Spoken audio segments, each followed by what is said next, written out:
안녕하세요. 포스트워크 사회에서 돌봄이나 학습, 시민활동에 대한 사회참여소득 도입을 주제로 발표를 하게 된 이 팀입니다. 인간 노동의 위기라고 하면 보통 AI가 인간의 일자리를 빼앗는 장면을 떠올립니다. 하지만 저희는 이를 조금 다른 관점에서 바라보려고 합니다. 정말 문제는 인간의 쓸모를 단지 회사에서의 임금 노동으로만 판단해온 기준이지 않을까요? 저희는 이런 관점에서 2035년에 포스트워크 사회에서 사회참여소득 도입 면접장이라는 가상 상황을 설정해서 과연 임금 노동 밖에 있던 활동들이 사회적 노동으로 인정받을 수 있을지에 대해 논의해 보려고 합니다. 그럼 지금부터 면접을 시작하겠습니다.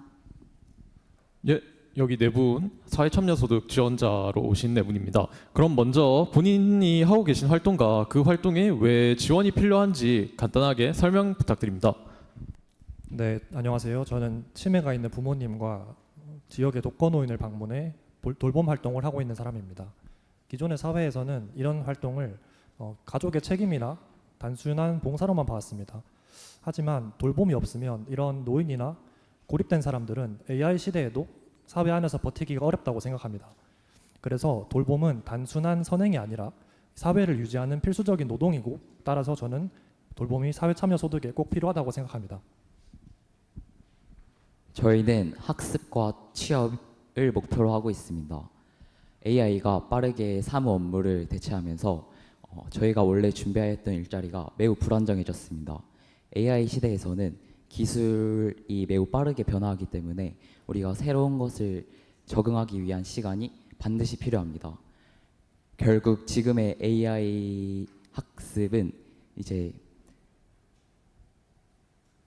우리가 AI 시대를 살아가기 위한 일종의 전환 노동이라고 볼 수 있으며, 사회참여소득은 사람들이 불안한 생계 때문에 이 배움과 전환을 포기하지 않도록 도와줄 수 있는 최소한의 안전장치가 되어줄 것이라고 생각합니다. 저는 시민활동을 하고 있습니다.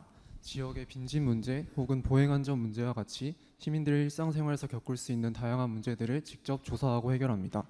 저의 이러한 활동들을 기존 사회에서는 봉사라고만 불렀습니다. 하지만 AI 시대에 돌입함에 따라 알고리즘 차별 혹은 플랫폼 노동과 같이 새로운 형태의 저희가 반드시 해결해 나가야 하는 문제들이 많이 발생하고 있습니다. 저희 행위자 연결망 이론에 따라 저희 사회는 인간뿐만 아니라 기술, 환경, 제도와 같은 다양한 객체들이 서로 유기적으로 연결되어 있습니다. 따라서 저희는 시민활동을 통해 이 관계들 사이에서 발생하는 문제들을 꼭 해결해 나가야 하기 때문에 이는 단순한 봉사가 아니라 공공문제 해결을 위한 노동이라고 생각합니다. 네, 이제부터 개별 질문 드리도록 하겠습니다. 먼저 돌봄 지원자님께 질문 드리겠습니다. 돌봄은 사회적으로 꼭 필요한 활동이지만 사랑과 책임의 영역이라고 볼 수도 있습니다. 만약 돌봄에 돈을 지급하게 된다면 이러한 의미가 약화되는 것에 대해 어떻게 생각하시나요? 네, 그러한 우려는 이해합니다. 하지만 돌봄에 소득을 지원한다고 해서 돌봄이 사랑이 아니게 되는 것은 아닙니다. 오히려 가족이라는 이름으로 돌봄의 부담이 개인에게 떠넘겨진 측면이 있다고 생각합니다. 그래서 사회참여소득은 이 돌봄을 오히려 지속 가능하게 만드는 장치라고 저는 오히려 생각합니다. 네, 잘 들었습니다. 다음으로 학습 지원자님께 질문 드리도록 하겠습니다. 만약 사회참여소득을 지급했을 때의 장점은 무엇이라고 생각하시나요? 사회참여소득의 가장 큰 장점은 사람들의 활동을 하나로 이어주는 데에 있습니다. 지금은 누가 사회에 도움되는 활동을 해도 봉사, 즉 점으로 끝납니다. 하지만 사회참여소득이 생기면 이 점들이 이어져 선이 됩니다. 선들이 많아지면 면이 되게 되는데 이 면이 바로 새로운 협력 구조입니다. 따라서 사회참여소득은 일종의 사회적 기하학입니다. 예, 그럼 마지막으로 시민활동가님께 질문을 드리겠습니다. 그 시민활동이라 하면 그 기준이 되게 넓고 모호해서 특정 이익 집단의 목적 달성을 위한 활동까지 전부 다 포함될 수 있을 거라고 생각을 하는데, 그러면 저희가 어떤 기준으로 그거를 지원을 해드려야 될까요? 저도 그래서 시민활동은 기준이 가장 중요하다고 생각합니다. 사회참여소득을 특정 정당 활동이나 혐오 활동과 같이 부적절한 목적으로 사용해서는 안 됩니다. 그리고 시민활동의 기준은 반드시 지역 안전, 환경 문제, 디지털 격차 문제 해결과 같은 공동체의 삶에 좋은 영향을 주는 활동이어야만 합니다. 또한 혼자 주장만 하고 문제를 유기해 버리는 것이 아닌 다른 누군가와 협력하여 실제 문제를 해결하는 과정에 꼭 참여해야 합니다.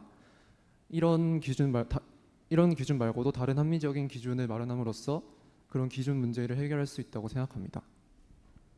네, 답변 모두 감사합니다. 오늘 면접은 여기서 마무리하도록 하겠습니다. 면접자분들께서는 퇴장해 주셔도 괜찮고요. 그리고 저희는 이제 평가 회의를 진행하도록 하겠습니다.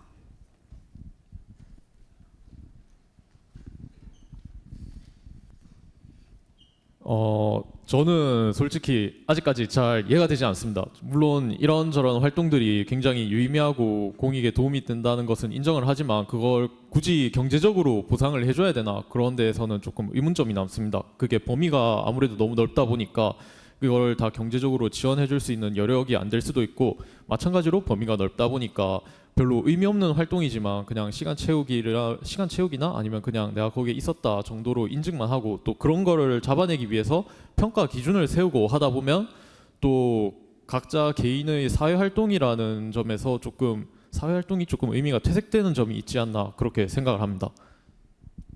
그 비판은 충분히 타당하다고 생각합니다. 하지만 저는 그렇기 때문에 오히려 과학인문학적 관점이 필요하다고 생각합니다. 우리는 새로운 기술을 받아들였지만 이 기술에 따른 새로운 인간 활동의 정의는 아직 내리지 못했습니다. 지금처럼 임금 노동만 노동으로 인정하는 한 많은 사람들은 사회에 기여하면서도 이를 인정받지 못합니다. 따라서 이를 해결하기 위한 방법이 바로 사회 참여 소득입니다. 또 돈과 기호의 관점으로 보았을 때 사회 참여 소득은 단순히 인간 노동의 가치를 돈으로 환산시키려는 것이 아닙니다. 오히려 돈이라는 가장 강력한 기호를 이용해서 지금까지 보이지 않았던 기여들을 보이게 하려는 수단입니다. 따라서 이 제도는 AI 시대의 단순한 복지가 아니라 새로운 노동에 대한 정의를 재정립하는 계기가 될 것이라고 생각합니다. 두 분의 말씀을 들어보니까 앞으로 사회참여소득은 이런 방향성으로 나아갈 수 있을 것 같습니다. 가장 먼저는 전국적으로 동시에 시행하기보다는 지역 단위로 국소적으로 시행하면서 특히 AI의 일자리 대체로 인해서 큰 타격을 받은 지역 혹은 사람들을 우선으로 시작해야 할 것 같습니다. 그리고 두 번째로 사회참여 소득을 현금으로 지급하기보다는 교육 바우처, 돌봄 크레딧 등을 최대한 활용하여 사회적으로 기여하면서 얻은 소득을 다시 사회적으로 수혜받는 데 사용할 수 있도록 그 방안을 점차 활용해 나가야 할 것 같습니다. 그리고 마지막으로 국가가 중앙에서 감시하고 평가하는 형태보다는 지역사회 그리고 여러 유관단체들, 이해관계자들이 모두 평등하게 수평적으로 기준을 만들고 분배하는 과정에 함께 참여해야 할 것 같습니다. 이렇게 설계된다면 사회참여소득은 세금 낭비나 공짜 돈으로만 여겨지는 것이 아니라 시민들의 더 풍부한 사회 참여를 위한 기반이 될 것이라고 생각합니다. 면접관님들도 모두 수고 많으셨습니다. 자, 이렇게 면접이 끝났습니다. 방금까지의 상황은 기존의 자본주의 체계가 임금이라는 유턴적 표준에 갇혀서 인간 노동의 가치를 얼마나 좁게 평가하고 있었는지를 보여줍니다. 하지만 미래의 사회 참여 소득이 보장된 미래의 모습은 그럼 과연 어떤 모습이 될까요? 물론 당장은 어렵게 느껴질 수 있습니다.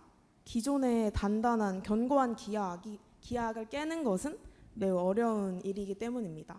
하지만 그 기하학을 깨고 말문이 막히는 새로운 지점에 도달하게 된다면 학습, 돌봄, 시민활동에 대한 저희의 인식이 완전히 바뀌게 될 것입니다. 그래서 앞으로 중요한 것은 AI가 인간을 대체할 것인가 라기보다는 우리가 인간의 가치를 무엇으로 인정할 것인가입니다. 오늘 저희가 제안한 사회참여소득은 보이지 않던 학습, 돌봄, 시민활동과 같은 사회적 기여를 인정하고 연결하는 새로운 방식입니다. 포스트워크 사회는 인간의 역할을 다시 정의하는 사회입니다. 사람이 서로를 돌보고 변화에 적응하며 함께 사회를 만들어갈 때 인간의 노동은 새로운 형태로 이어지게 될 것입니다. 그럼 오늘 2조 발표 마치도록 하겠습니다. 감사합니다.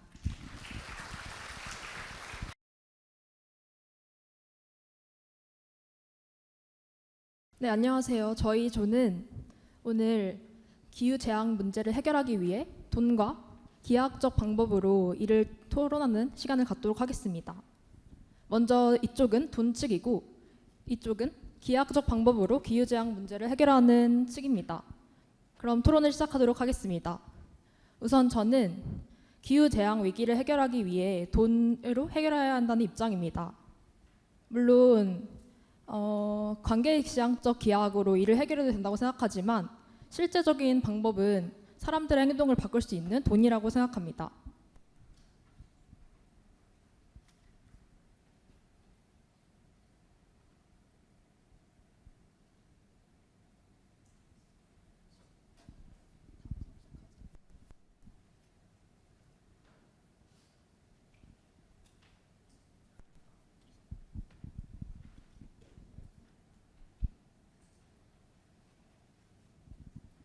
죄송합니다. 어쨌든 행동 덧붙여서 말하자면 행동주의적 관점에서 리처드 세일러의 넛지를 보면 경제적 도덕에 호소하기보다 경제적 보상과 벌을 설계하는 것이 훨씬 효율적입니다. 지구라는 복잡계의 위기를 해결하려면 가장 강력한 중앙 집중적인 집행이 필수적입니다.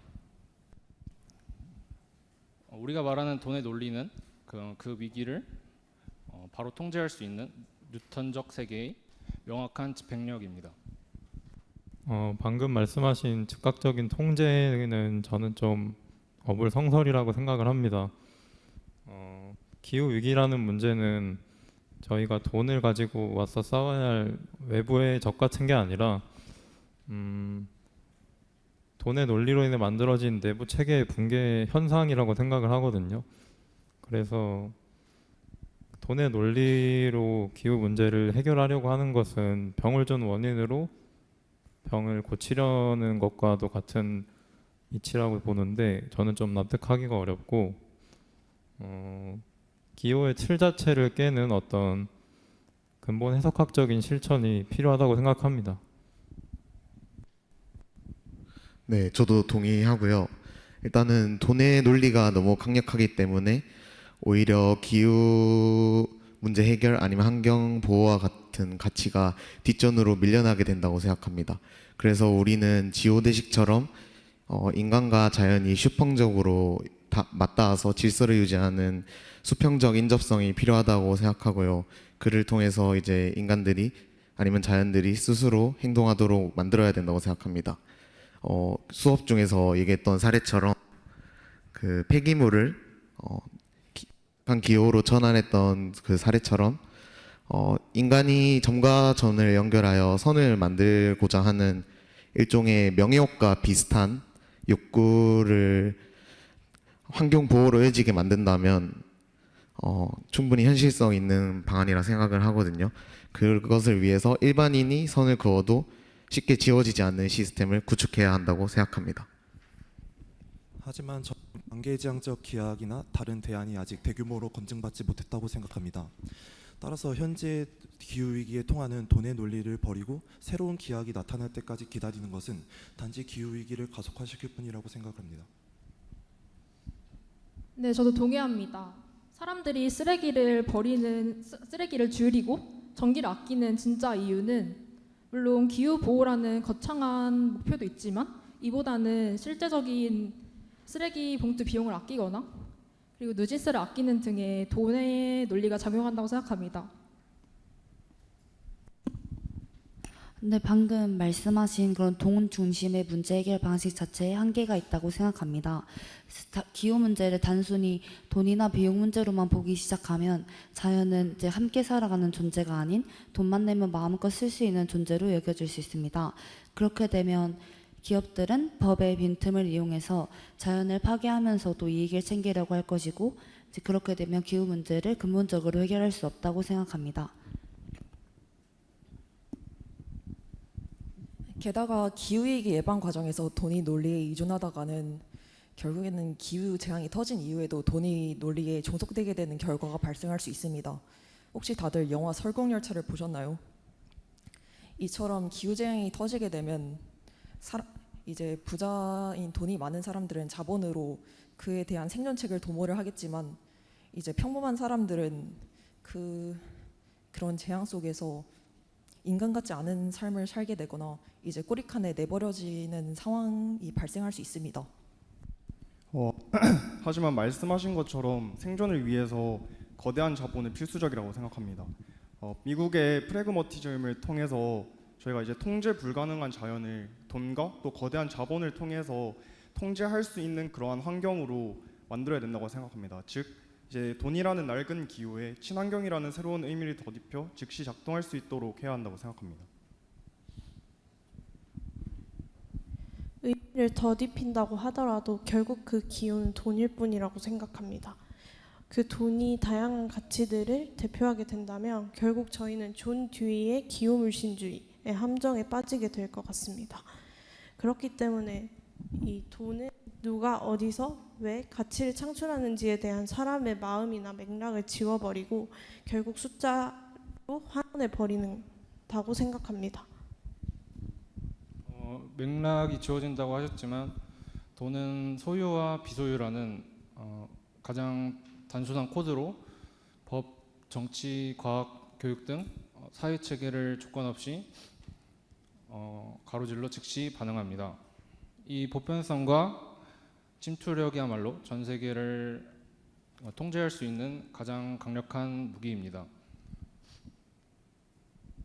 따라서 탄소 배출권이나 재생에너지 보조금 등 여러 인센티브나 페널티를 시스템에 투입하는 것이 가장 확실합니다.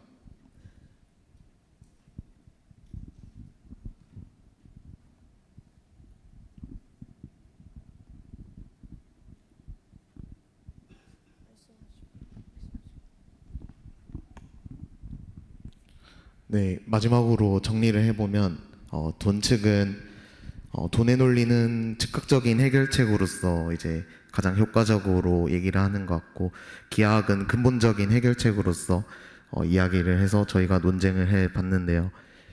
일단은 기후위기가 시급한 문제이기 때문에 당장의 급한 불을 돈의 논리로 해결하고, 근본적으로는 결국 돈의 논리를 해체한 후 인간과 자연의 수평적 인접성을 통해서 그리고 평등하게 동등한 행위자로서 보면서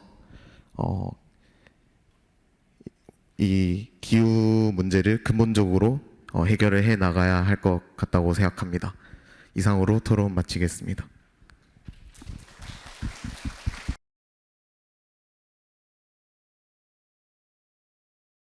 저희는 인간 노동의 위기를 주제로 발표를 준비한 과학인문학 4조입니다. 네, 그럼 발표 시작하겠습니다. 안녕하십니까. 2030 특별토론, 효율 중심의 체제에서 벗어나 인간 노동의 가치를 다시 바라보다에 오신 여러분 환영합니다. 저는 사회자를 맡은 장유환입니다. 최근 AI의 보편화로 인해서 노동 분야는 많은 발전을 겪게 되었는데요. 그에 반면 AI의 보편화로 인해서 사람들이 점점 효율 중심의 기계처럼 변하고 있다는 의견 또한 많습니다. 그런 많은 현재 AI로 인한 노동 체제에 대한 많은 논의들로 인해서 오늘 이 자리에 많은 입장을 가진 사람들이 모이게 되었는데요. 그럼 지금부터 토론을 시작하겠습니다. 우선 대학생분 먼저 발표해 주세요. 네, 대학생 대표입니다. 저는 처음에는 AI가 제 능력을 확장해주는 도구라고 생각했습니다. 그러나 점점 사용할수록 제가 AI를 선택하는 것이 아니라 오히려 AI를 사용하지 않으면 뒤처지는 사회 구조 속에 있다는 느낌을 받습니다. 주체는 완전히 자유롭지 않고 사회 시스템 내에서 영향을 받습니다. 문제는 AI 그 자체가 아니라 인간이 생각하고 사고하고 실패하는 과정까지도 비효율로 보는 사회라고 생각합니다. 평가도 과제도 취업도 모두 빠른 결과물과 스펙을 중심으로 흘러가면서 대학생은 점점 스스로 생각하는 사람이 아니라 효율적인 사람을 요구받고 있습니다. 그래서 저는 인간의 의미나 생각이 점으로 남지 않고 선으로 남을 수 있는 새로운 체제가 필요하다고 생각합니다. 이상입니다.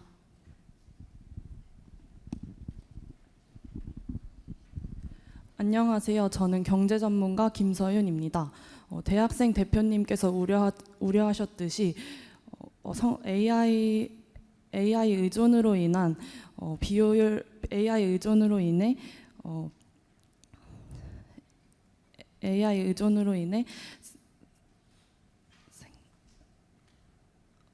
스스로 사고하는 과정마저 비효율적으로 생각하는 것은 잘못되었다고 생각합니다.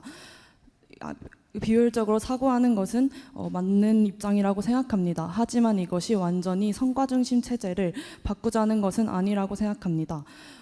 기존 노동, 복지, 의료 서비스 모두 성과 중심 체제 안에서 발전해 왔습니다. 하지만 또한 효율이라는 기준 안에서 성과 중심 체제는 맞는 입장이라고 생각합니다. 따라서 해결책은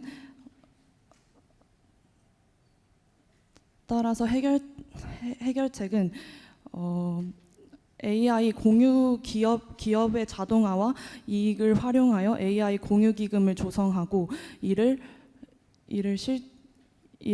복지 서비스에 적용하는 것이 중요하다고 생각합니다. 감사합니다. 네, 안녕하세요. 저는 교육자입니다. AI가 너무나 발전한 지금 우리 아이들은 너무나 손쉽게 정답에 접근할 수 있게 되었습니다.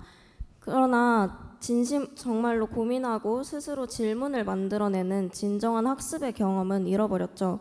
교육에서까지 효율만을 중시하는 사회가 된다면 아이들은 더 효율적인 사람이 되기 위해 노력하다 기계와 다를 바가 없는 존재가 될 것입니다. 그래서 저는 교육체제의 전환이 필요하다고 생각합니다. AI 없이 글을 쓰고 스스로 질문을 만들어내는 시간을 보장하여 아이들이 진정한 학습을 경험할 수 있게 하는 것입니다. 이 과정에서 AI는 아이들이 그 학습한 그 과정을 분석함으로써 학생 맞춤형 성장 교육을 제공하는 도구로 사용하면 되는 것입니다. AI 시대에서 교육의 목표는 더 효율적인 인간을 만드는 것이 아니라 스스로 생각하고 의미를 생성해낼 수 있는 정말 인간다운 인간의 양성이 되어야 합니다. 이상입니다. 안녕하세요. 저는 기업 인사팀장입니다. 의미 중심의 사회를 만든다는 것에는 저도 일부 동의하는데요. 그렇다면 평가는 어떻게 진행해야 할까요? 지금까지의 성적, 학벌, 성과 같은 기호들은 그것들이 가장 객관적이고 비교 가능하기 때문에 많이 사용되었습니다. 하지만 새로운 체제가 된다면 새로운 평가 기준 또한 필요합니다. 하지만 개인의 의미 생성은 수치화하기가 매우 어렵습니다. 따라서 의미 자체가 아닌 그것이 어떻게 행동이나 성장 과정에서 나오는지를 기업에서 장기적으로 평가해야 합니다. 하지만 이것은 주관적이라는 단점이 있고 그리고 수익을 얻어야 하는 기업 입장에서 장기적으로 악재가 될 수도 있습니다.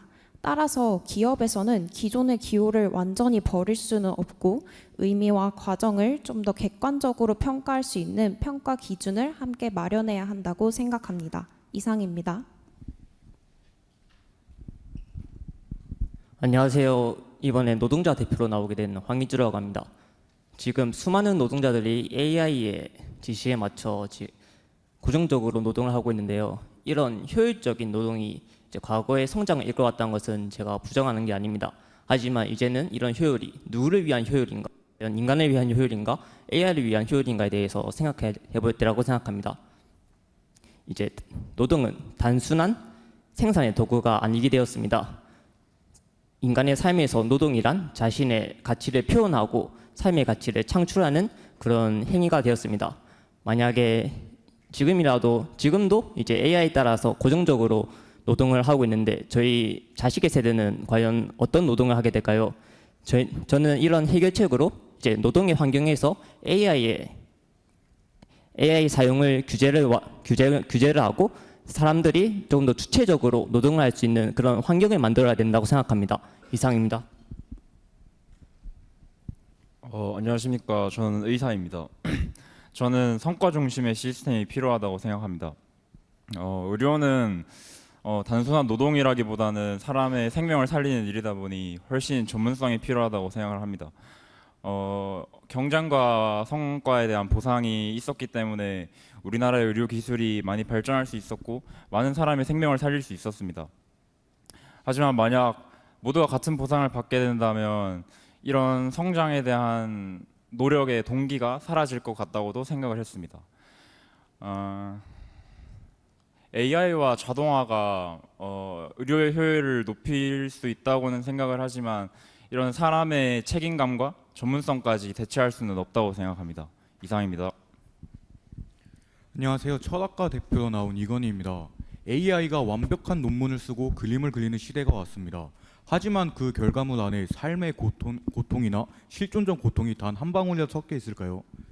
인간의 위대함은 효율성이 아닌 불완전함 속에서 나오고 있습니다. 효율성은 기계의 미덕이고 불완전함은 인간의 특권입니다. 따라서 우리는 AI의 효율성을 발판 삼는 생산성 중심의 강제 노동에서 신구조주의적 관점에서 해체를 진행해야 된다고 저는 생각했습니다. 기계가 인간을 닮아가는 시대일수록 인간은 기계가 할 수 없는 가장 비효율적인 사유와 예술을 할 때 가장 인간다워진다고 생각합니다. 우리 사회는 이제 효율성을 따라가는 기계가 되는 것이 아닌 불완전함을 사유하고 포용하고 즐길 수 있는 새로운 사회 체제로 변화해야 된다고 생각합니다. 이상입니다. 네, 안녕하십니까. AI 기업 대표입니다. 저는 인간의 노동 문제라든지 인간 소외 문제의 본질이 AI에 있다는 게 아니라 저는 이제 기존의 가치를 증명하지 못하는 시스템 그 자체에 있다고 생각을 합니다. 자본주의 체제 안에서 그 인간의 고귀한 사유가 인정을 받으려면 저는 이를 뒷받침할 수 있는 데이터와 그리고 또 객관적인 성과 지표가 필요하다고 생각합니다. 따라서 이제 효율성을 포기하자는 주장은 저는 현실성 없는 낭만에 가깝다고 생각을 하고, 저는 그래서 이에 대한 해결책으로 인간의 사유를 그 비효율로 방치하는 것이 아니라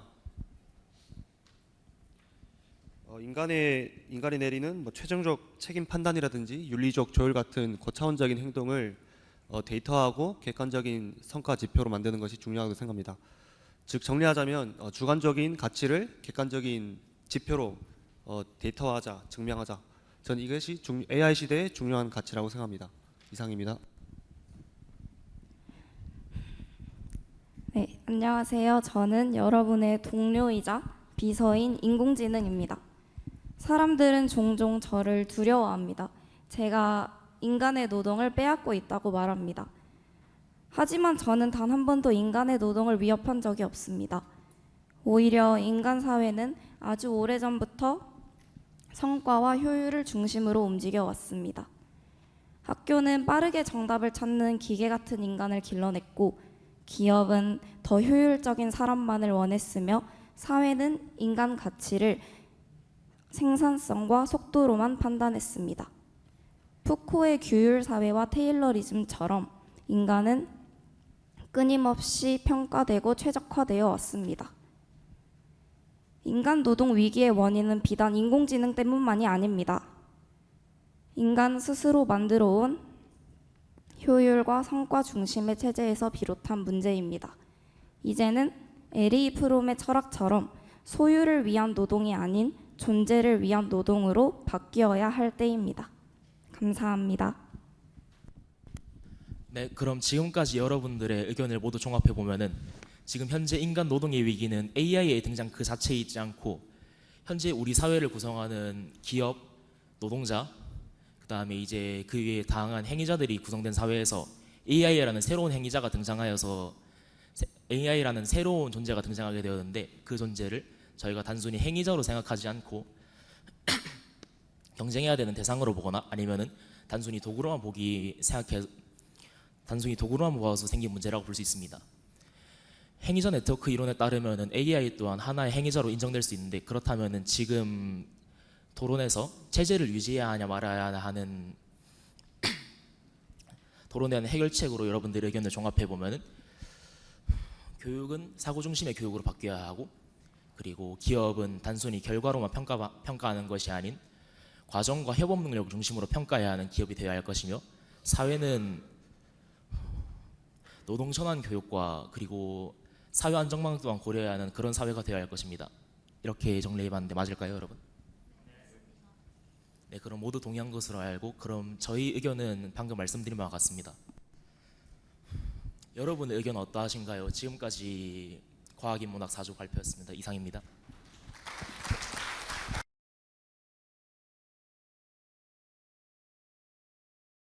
안녕하십니까. 과학인문학 5조입니다. 저희 조는 AI 시대의 인간 노동, 그 중에서도 서로가 가진 이제 관념을 좀 공유를 하면서 증강을 위해서는 미래에 어떤 직무를 설계해야 할까에 대해서 토론을 진행할 5조입니다. 잘 부탁드립니다. 먼저 핵심 논제인 AI와 노동에 대한 재정의가 필요하다고 생각합니다. 그 중에서도 노동에 좀 초점을 맞추어서 이야기를 해보면 기존 이제 뉴턴 구조주의적으로 봤을 때 노동은 돈이라는 이제 사회적 기호를 위해서 좀 우리가 진행하는 기계적 과업이라는 느낌이 있지만 이제 기술적 발전이 되어 있는 현대 사회에서 참된 노동의 의미는 이제 인간이 가진 의식을 가지고 단어와 토큰들을 좀 조합을 해서 맥락을 엮어내는, 마치 이제 기하학에서 점을 연결해서 선으로 만드는 그런 과정에서 이제 인간의 실존적 이제 증거를 사회에 남기는 방향으로 진행이 되어야 한다고 생각을 합니다. 이제 우리 모두가 이제 각각의 AI에 대해서 어떤 사회적 관념을 가져오느냐, 철학적 관념을 가져오느냐에 따라서 다양한 해석이 나올 수 있지만 그럼에도 불구하고 결국은 인간이 가지고 있는 이 차별적 능력을 활용해서 중앙 집권적 구조에서 이제 탈피를 해가지고 마치 이제 블록체인처럼 모두가 이제 연결되는 그런 사회 구조를 만들어야 한다고 생각을 합니다.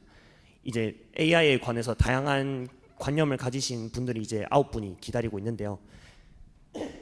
서로가 가지고 있는 AI에 대한 이제 구조적 지향성을 공유를 하고 부딪혀 보면서 좋은 결론을 만들어낼 수 있는 토론이 되었으면 좋겠습니다. 다음 분 발표해 주시면 됩니다. 저는 AI와 인간을 라칸이 실제계와 상징계와 관련시켜 생각을 해보았습니다. 먼저 AI의 경우에는 라칸이 상징계와 연결시킬 수 있었는데요. 상징계의 규칙과 질서를 기반하여 AI의 반복적인 노동과 상징계를 연결시킬 수 있었습니다.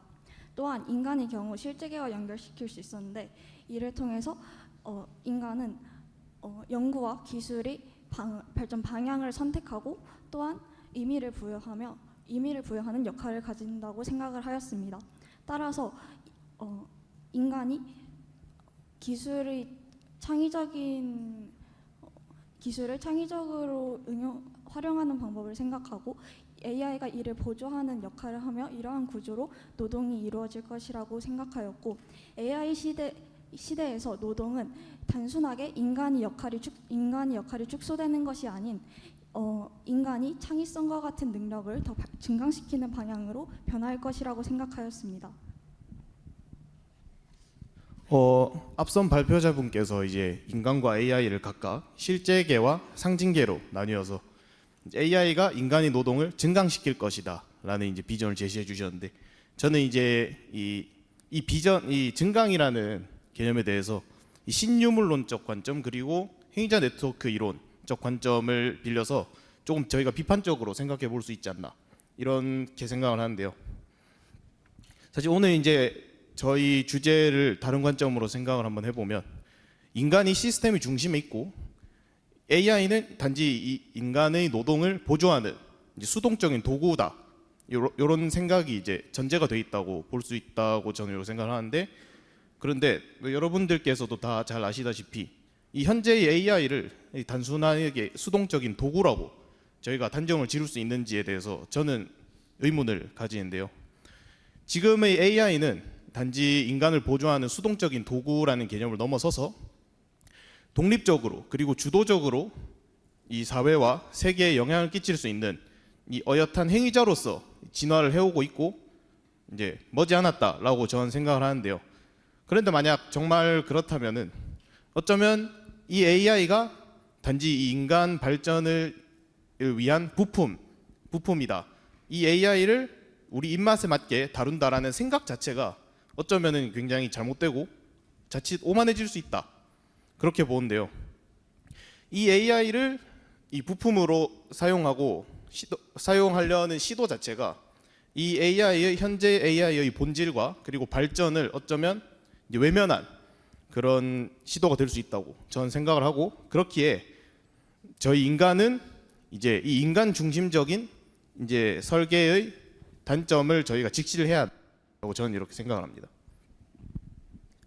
앞선 발표자분의 의견에 말을 덧붙이자면 AI는 인간을 보조하는 기술이라고 정의하기에는 좀 한계가 있다고 생각을 합니다. 구조주의적인 관점에서 봤을 때 거대한 경제 체계는 사실 불확실성을 줄이고 안정적인 구조를 지향하는 모습을 보여줍니다. 하지만 인간의 노동의 경우에는 감정이나 피로와 같은 환경적 변수에 의해서 끊임없이 변동하는 반면에 AI는 보다 똑같은 환경에서 보다 훨씬 안정적이고 또 반복되는 결과를 도출해낼 수 있다고 생각을 합니다. 그래서 기업의 입장에서 생각을 해봤을 때 예측 불가능한 인간을 선택하기보다는 통제가 가능하고 또 비용 절감의 효과를 기대할 수 있는 AI를 선택하는 것이 합리적인 선택이라고 생각합니다. 또 앞선 발표자분의 의견에 덧붙여서 AI는 수동적 도구라고 하셨는데 사실 수동적 도구라는 표현이 오히려 현재의 현실을 과소평가하고 있다고 생각을 합니다. 그 AI가 현재 반복되는 업무를 넘어서 데이터 분석이나 일정 조율 또 의사결정의 보조 같은 역할을 수행을 하기 때문에 사실 인간 노동의 상당한 부분이 지금 AI에서 더욱 대체될 것으로 예상이 됩니다. 안녕하세요. 저는 AI가 인간 노동을 일부 대체할 수 있다는 점에는 동의합니다. 특히 기업의 입장에서 AI는 예측 가능하고 빠르며 비용을 줄일 수 있기 때문에 인간보다 좀 더 효율적인 선택이라고 볼 수 있습니다. 그러나 저는 이 점에서 과학기술과 과학을 보는 시각에 차이를 두어야 한다는 의견을 내고 싶습니다. AI는 분명 탁월한 과학기술입니다.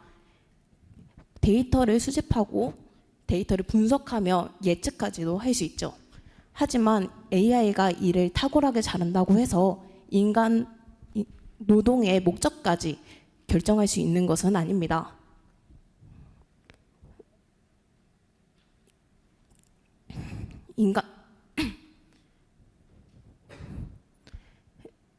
인간은 이 일을 하는 데 의해서 문제를 제기하고 결정하고 판단하는 책임을 갖는 능력을 가져야 합니다. AI가 일을 잘한다고 해서 그 AI에게 모든 것을 맡기면 안 된다고 생각합니다. 그래서 제가 하고 싶은 말은 AI가 얼마나 많은 일을 할 수 있느냐가 중요한 것이 아니라 인간이 AI와의 관계 속에서 어떤 일을 새롭게 할 수 있는가를 찾아야 한다고 생각합니다. 네, 저도 앞서 말씀해 주신 수아님의 말씀에 전적으로 동의하는 바입니다. 인간과 AI의 노동 관계는 대체 관계가 아닌 협력 관계로 재편을 거쳐야 한다는 것이 저의 의견입니다. 그렇다면 구체적으로 어떤 방안으로 재편되는 것이 좋을까요? 저는 이 질문에 대한 답을 F4K의 관점에서 제시해 보고자 했습니다. F4K는 대상의 판단을 중지하고 대상의 본질을 바라보고자 하는 태도입니다. 하지만 AI는 학습한 데이터에 의한 편향을 완전히 지우기 어렵습니다. 따라서 개인의 가치나 프로젝트의 잠재성 혹은 사회적 가치를 판단하는 깊은 판단이 요구되는 영역에서 AI의 판단이 더 좋을 것이라고 확담을 내리기에는 굉장히 어렵다고 생각을 합니다. 따라서 AI와 인간은 각자의 장점을 살리는 방향으로 역할이 분담되면 될 것이라고 생각합니다. AI에게는 단순하고 좀 반복적인 노동을 맡기고 AI는 프로젝트의 문제점을 찾거나 방향성을 제시하는 관리직의 역할을 맡는다면 좀 이상적일 것이라고 생각합니다. 그러므로 만약 이런 식으로 노동 관계가 재편이 된다면 인간은 단순 노동에서 해방되고 좀 더 가치 중심적이고 창의적인 일에 집중할 수 있게 될 겁니다. 결국 이상적인 노동 관계는 AI가 인간을 대체하는 것이 아니라 인간이 좀 더 자신의 가치를 발휘하고 창조성을 좀 발휘할 수 있는 환경을 만들도록 협력하는 구조가 될 것이라고 생각합니다. 앞선 발표자분께서 F4K를 통해 인간만이 대상의 본질을 파악할 수 있다고 짚어주신 점에 동의합니다. 저는 여기서 한 걸음 더 나아가 의미의 최소 단위인 노예말을 엮어내어 방향성을 제시하는 주체가 바로 인간이라는 점을 덧붙이고 싶습니다. 현재 노동의 위기는 AI 기술 그 자체 때문이 아니라 AI의 효율성만을 숭배하는 기호 물신주의에 빠져 있기 때문입니다. 단순 작업을 AI에게 넘긴다고 해서 AI를 도구로만 생각한다면 우리는 기술적 종속이라는 덫에 빠지게 될 것입니다. 우리는 AI를 협력적 파트너로 환대하고 AI가 산출해낸 결과물 위에 인간의 의미를 덧입히는 기호 애니미즘의 구조로 나아가야 합니다. 기계적 노동에서 해방된 우리가 이처럼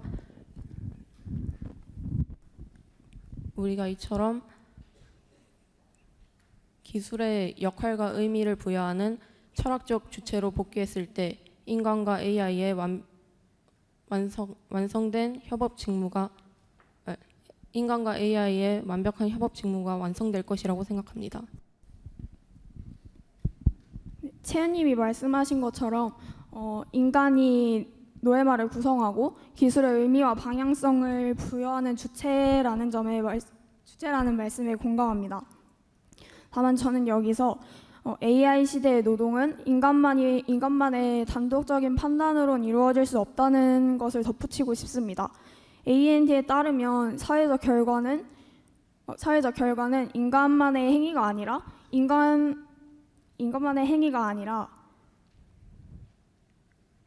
인간, 기술, 데이터가 서로 네트워크를 형성하면서 이루어진다고 말합니다.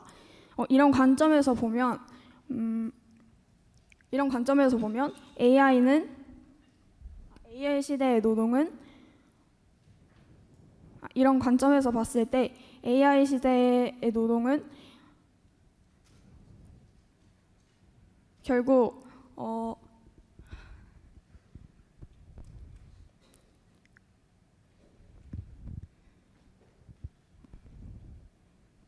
죄송합니다. 결국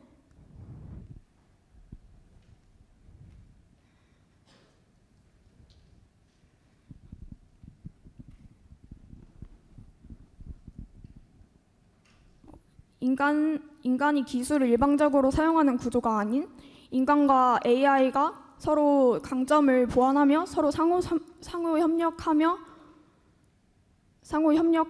네트워크를 형성하는 것에 어떻게 네트워크를 형성하는 것이냐에 중점을 두고 이야기하면 좋을 것 같습니다.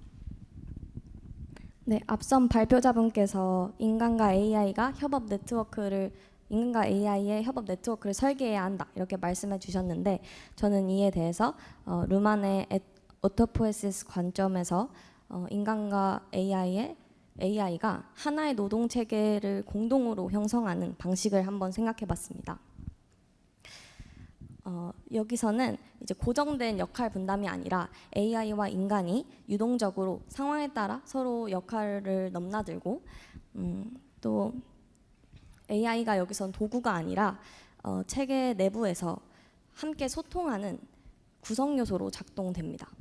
그리고 여기서 인간과 AI는 서로의 출력을 받아들이고 수정하면서 함께 노동 체계를 재구성해 나갑니다.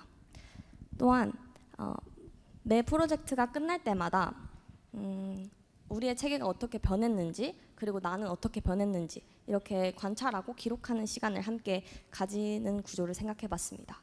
그래서 저는 이렇게 AI를 시스템 내부로 완전히 포함시키고 또 어떻게 변해왔는지 그 변화 과정을 함께 관찰하는 과정이 있어야지만 완벽한 진정한 협업이 될 수 있다고 생각합니다. 네, 좋습니다. 이렇게 저희 조원들의 많은 이야기를 들어보았는데요. 저는 이렇게 조원들의 의견을 들으니까 한 가지 생각이 떠올랐습니다. 바로 결국 우리가 이렇게 AI와 인간의 노동 협업에 대해서 이야기하는 것이 한 가지의 질문으로 귀결되는 것이 아닌가 하는 것이었습니다. 바로 인간이 AI를 어떻게 인식하는가에 대한 것입니다. 어떤 분은 AI를 인간이 사용할 수 있는 보조 도구로, 어떤 분은 행위자로, 또 어떤 분은 노동 체계에서의 동반자로 인식하고 설명해 주셨습니다. 저는 이러한 인식 차이가 매우 중요하다고 생각을 합니다. 왜냐하면 AI 시대에서 이러한 인간과 AI의 협업 관계는 AI가 가지고 있는 엄청나게 월등한 기능뿐만 아니라 인간이 AI를 어떻게 인식하고 어떻게 받아들이냐에 따라서 달라진다고 생각하기 때문입니다. 저는 여기서 저희가 과학인문학에서 배웠던 기하학이라는 개념을 조금 빌려보고 싶습니다.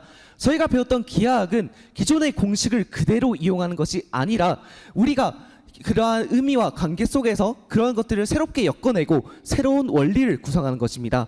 그럼 이러한 기하학을 인간과 AI의 협업에 한번 대입을 시켜보면 어떨까요? AI는 분석하고 그리고 조사하고 혹은 반복적인 일을 잘한다. 인간은 창의적인 일을 잘한다. 이런 식으로 역할을 딱딱 구분해 놓지 않고 상황과 직무에 따라서 AI와 인간의 역할이 어떻게 달라질 수 있는지를 계속해서 꾸준히 다시 설계하는 것입니다. 결국에 제가 처음에 드렸던 그런 질문은 AI 시대에서 AI가 인간의 노동을 대체할 수 있다. 혹은 인간의 노동을 증가시킬 수 있다. 이러한 관념보다는 노동의 체계에서 인간은 AI를 어떻게 인식하고 어떻게 받아들여야 하는가에 대한 질문인 것입니다. 아마 여기 있는 모두들 AI를 굉장히 많이 사용했을 거라고 생각합니다. 저 또한 GPT, 클로드나 제미나이 등등 아주 다양한 이제 그런 AI들을 많이 사용했어요. 그런 AI들을 사용하면서 저는 항상 이런 생각이 들었습니다. AI 이 녀석 나보다 조사도 잘하고 요약도 잘하고 분석도 잘하는데 그럼 인간이 나는 대체 무엇을 할 수 있는 거지? 라는 생각이 들게 되었습니다. 그런데 이렇게 저희 조원들의 토론을 보고 이러한 생각이 결국에 떠오르게 되었어요. 이렇게 AI와 인간의 협업 관계 속에서 인간은 그러한 AI와의 협업의 방향성을 결정하고 그리고 AI가 미처 잡을 수 없는 예상의 것들을 판단하고 그리고 결과에 대해 책임을 지며 그리고 인간만이 할 수 있는 그러한 결과를 성찰해야 한다라고 생각을 합니다. 결국에 우리가 생각할 수 있는 AI와 인간의 협업 관계에서 그러한 AI와 협업 관계에서 AI는 단순히 인간의 노동을 대체하거나 증가시킬 수 있는 그러한 단순한 도구 혹은 행위자인 것이 아니라 인간과 AI의 관계를 어떠한 기하학으로 어떻게 새롭게 엮어낼 수 있는가를 고민해보는 그러한 일이라고 생각합니다. 그럼 이상으로 저희 5조의 발표를 마치도록 하겠습니다. 감사합니다.